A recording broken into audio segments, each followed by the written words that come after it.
सुमैया मुर्दाबाद।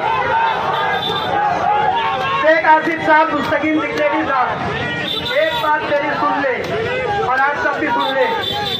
मैं इनके साथ शहर के लिए हूँ।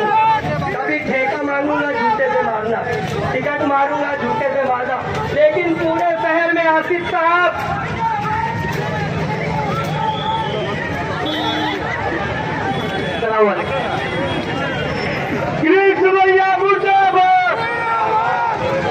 जिस तरीके से हमारे जियाले नौजवान इस पुतले को मार रहे हैं, अगर किरीट सुमैया होते तो सच में आज उनकी जान चली।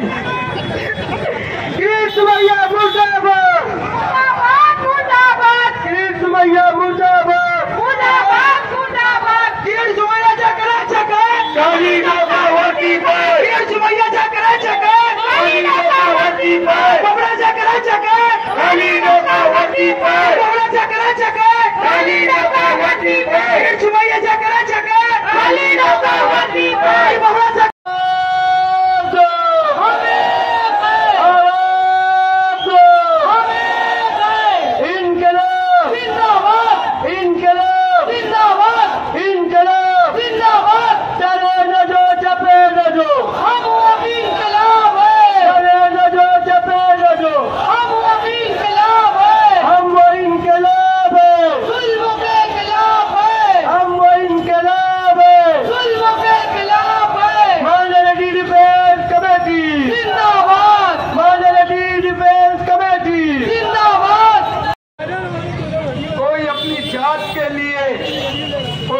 सर्टिफिकेट बनाने के लिए एप्लीकेशन देता हो, अगर उसमें किंतु और परंतु स्पेलिंग भी अगर मिस्टेक हो जाए तो क्या इस शहर का या हिंदुस्तानी होने का जो सर्ववासी है सबों को, क्या वो गुनहगार है?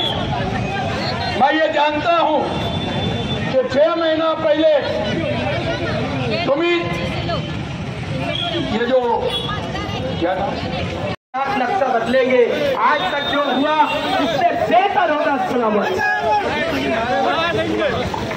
आज के हमारे धरने का जो मकसद है, माइनॉरिटी डिफेंस कमेटी का ये जो धरना है, इंसाफ की आवाज के लिए है, इंसाफ की तलबगारी के लिए है, इंसाफ को मांगने के लिए है। लिहाजा जो भी मुकर्रिर यहाँ पर आए उनसे हमारी माइनॉरिटी डिफेंस कमेटी की जानिब से, आसिफ शेख रशीद साहब की जानिब से, मुस्तकीम डिक्लेरी साहब की जानिब से ये गुजारिश है कि वो मौजू से हटकर, उन्वान से हटकर कोई बात ना करें। ये इलेक्शनी जलसा नहीं है, बल्कि इंसाफ के लिए मालेगांव शहर की जानिब से ये आवाज उठाई जा रही है। मज़ीद खबरों के लिए नशात न्यूज़ चैनल को लाइक, सब्सक्राइब करें और बेल आइकन पर क्लिक करें।